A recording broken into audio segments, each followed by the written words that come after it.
What's up, guys? Welcome back to 3 p.m. I'm here. I said I would be here. I don't know if anybody's here for it, but I'm making another video about Oliver Anthony. Why? Because he just dropped a video that had me inspired, and the stuff he talked about was real stuff. He was at the ARC conference, which I never heard of. Just to be honest, I never heard of it before that. I seen the video, and but it stands for the Alliance for Responsible Citizenship. I wrote that down, and I wrote some other stuff down, all right? I'm not too good at this. You want to listen to it, that's fine. If not, I get it. But we're here. Anyways, he talked about things like the average American teenager will have spent something like 30,000 hours of time on social media by the time they're 30. And what kind of, effects is that going to have to people? The average American, he said, spends like 6 to 7 hours staring at screens a day. What kind of effects does that have?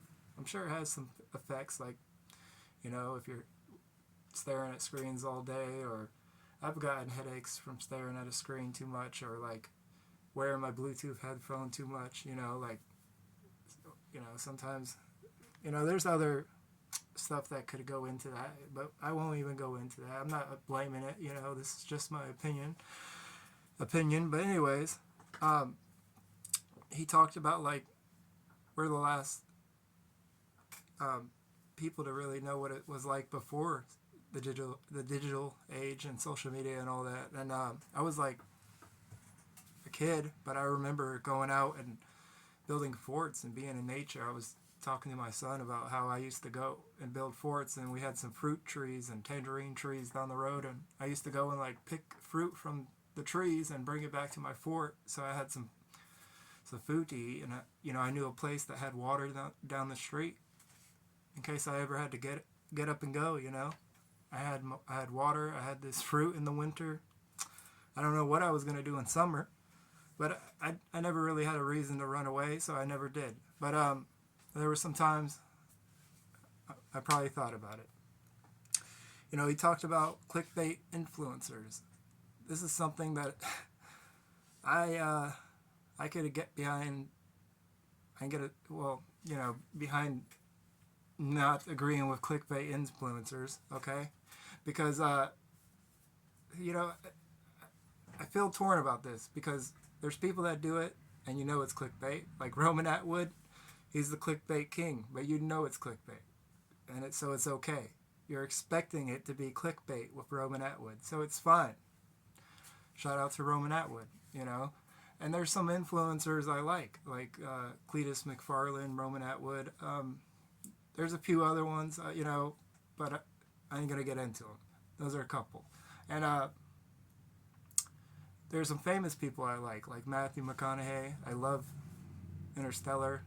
Everybody loves it. But anyways, yeah, we shouldn't be like worshiping these idols, not false idols. I ain't going to say anybody's false, but they are false idols to some people. But we shouldn't be worshiping these people and putting ourselves down so much. And how do you control that from happening, on a mass scale with people? And what are the effects? I mean, and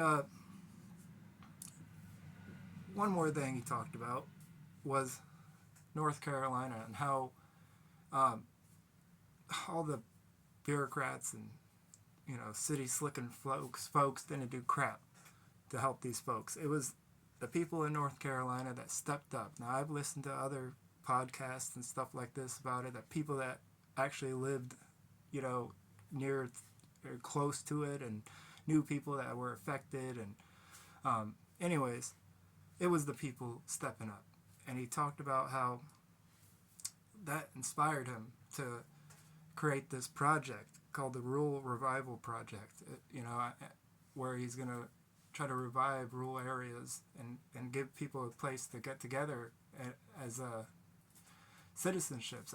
I believe it's stuff like this, and stuff like the work that Peter Santinello and people like these two people are doing, that are going to change America, or give people hope in America again, and allow people to see that what American people are like, what we're feeling like, and the real stuff, not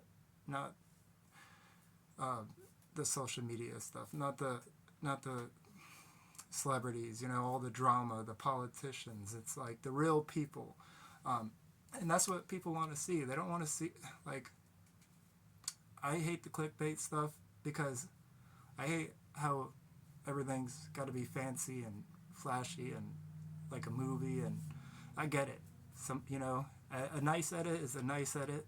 I ain't gonna argue with that. So, but not everything has to be a movie, or fancy. I don't know. It's my opinion. Other people have theirs. I respect it. But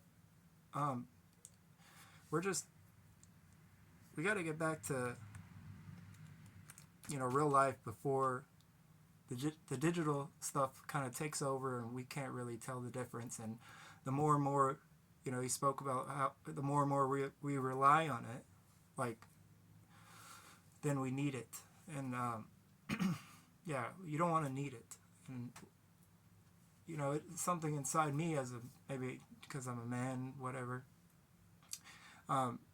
tells me that I need to learn basic stuff.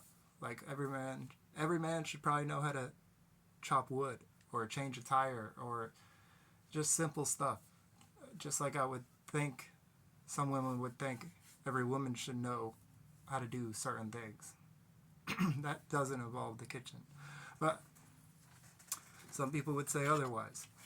And I ain't going to get into that, but some people do say otherwise. And I wanted to bring up this cave that people are talking about. This is kind of on the lines because it was a cave for retirement papers, and supposedly they were still doing stuff from like the 60s. And Elon Musk was like, "What?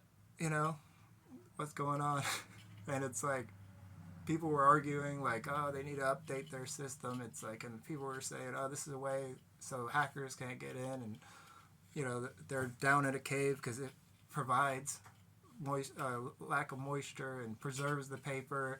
And other people were saying, "Oh, it's more than just a paper place. It's a cover up." It's like, who knows, But I buy the story about the papers and keeping a record, keeping that stuff for, especially like important papers. We're not just going to put the Constitution on a digital file, but sooner or later maybe they'll say, we don't need that paper, we could just make it digital, I mean, how far are we going to go with the digital? And then once it's digital, I would argue, like, the argument for papers, I would imagine, I'm not too big brain, but I would imagine, like, oh, well, if it's still everything's paper, then it could be corruption, and there could be, embezzling and all that stuff a lot easier. It's easier to see if they're doing that from digital, but it's like, who controls the digital? That's just how my mind works. And I don't know. Maybe I'm not too of a trusting person. I try to be, and I try to be.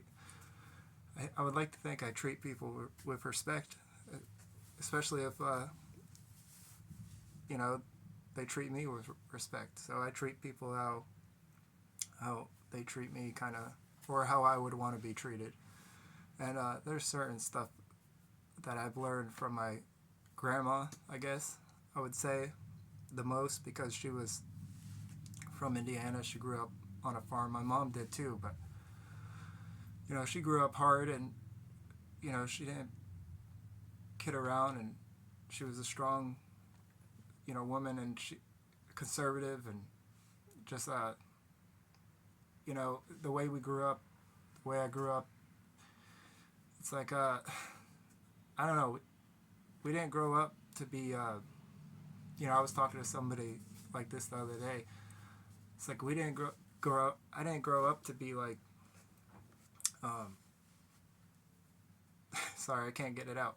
I didn't grow up to be like a doctor. I never thought like that never crossed my mind, like, oh, I'm gonna grow up to be a doctor, or like I could even, like, yeah, right, like that's not even in the cards, like.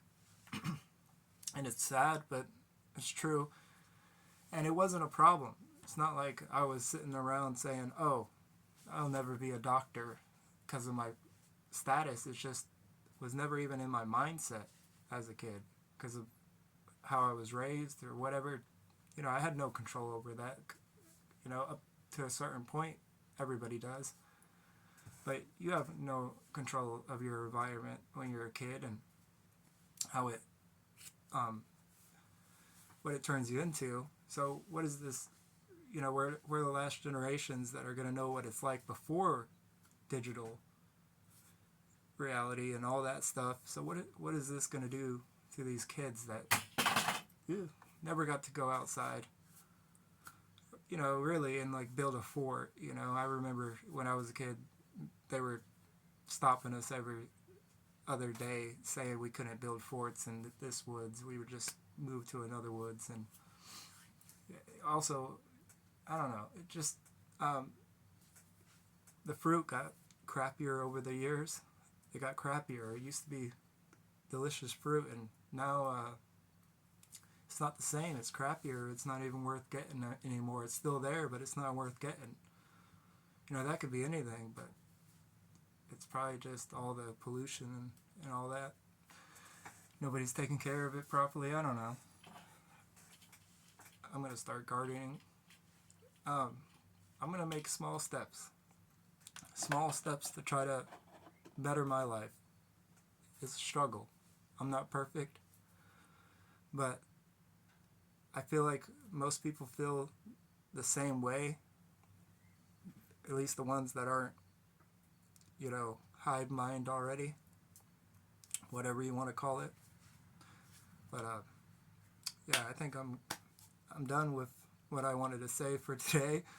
One last thing, shout out to Oliver Anthony for finding the last KOA camp, wherever he said it was. Speaking of my grandma, we grew up, the light went off. But anyways, when I was a kid, there were some problems with our trailer, and there was times where I had to go live with my grandma, and one of those times she had a trailer, like a mobile home, inside a KOA camp, and those are some fun times. Some of my greatest memories are from there. Like one time, me and my brother went into the woods by the KOA campground, and there was these big hills with vines over them, and we were swinging like 10 feet apart from one hill to another. We were kids, and we went more into the woods, and there was this construction site with like 100-foot mountain of white snow, and we were just like flipping down it. Some of the best memories of my life. But at a KOA campground, they had a pool, they had a shuffleboard. Throat's killing me. But anyways, they had ducks until the lake dried up like holes, But it would dry up like in the summer. You would see like dead fish in there. As a kid, you're like, oh my, like what? Like what's going on? All these fish just died. But anyways, I'm not trying to end it on a gruesome note, but I was being a kid, being outside, You learned about the cycle of life and death. You learned about things that you won't learn on social media or on a, some kind of, what do they call it, VR, virtual reality, augmented reality suit or whatever. I guess what I'm really saying is get out there and meet each other. I go to church sometimes, and they have this thing where they shake each other's hands in the beginning of it. I don't really know anybody, so I didn't really shake anybody's hands. I don't, a couple of people came up to me and shake my hand, but I guess over time, if you go to church, you get to know these people, and at least they talk to them then. I don't know. Some of them probably go out and hang out. I don't know how far their relationships go, but anyways, it's like at least they're having connection with people. We need. Even a preacher said something about like. I think he was kind of taking a shot at. That's where I find God. The song "That's Where I Find God," because he said, he talked about creation and how God said something about don't worship him in creation. Creation is supposed to be a reminder that he exists, but don't worship the creation. And something like that. But anyways, he said something about a deer stand, and I don't know if he said something about fishing, but he definitely said something about a deer stand, and that's in the song. So I was like taking a shot at that song. But anyways, randomness, but I like that song, and I feel that way. I feel like, you know, you could talk to your God whenever you want, you know, and if it's out on a lake or in the ocean or, you know, wherever, that's cool. That's cool. It doesn't matter, you know. But anyways, what else was I gonna say about the? Oh yeah, get out there and talk to each other, or, you know, talk to people. You know, people don't even talk to each other anymore. We're all just, most of the time, people are just like standing right next to each other, all on the phones, checking the time, or pretending to do something, pretending to be busy. Too busy to talk to you. Too busy to get to know you. But anyways, how many times am I going to say that? Get out there and talk to people and something else. But that's all for tonight. Have a good night. Peace out.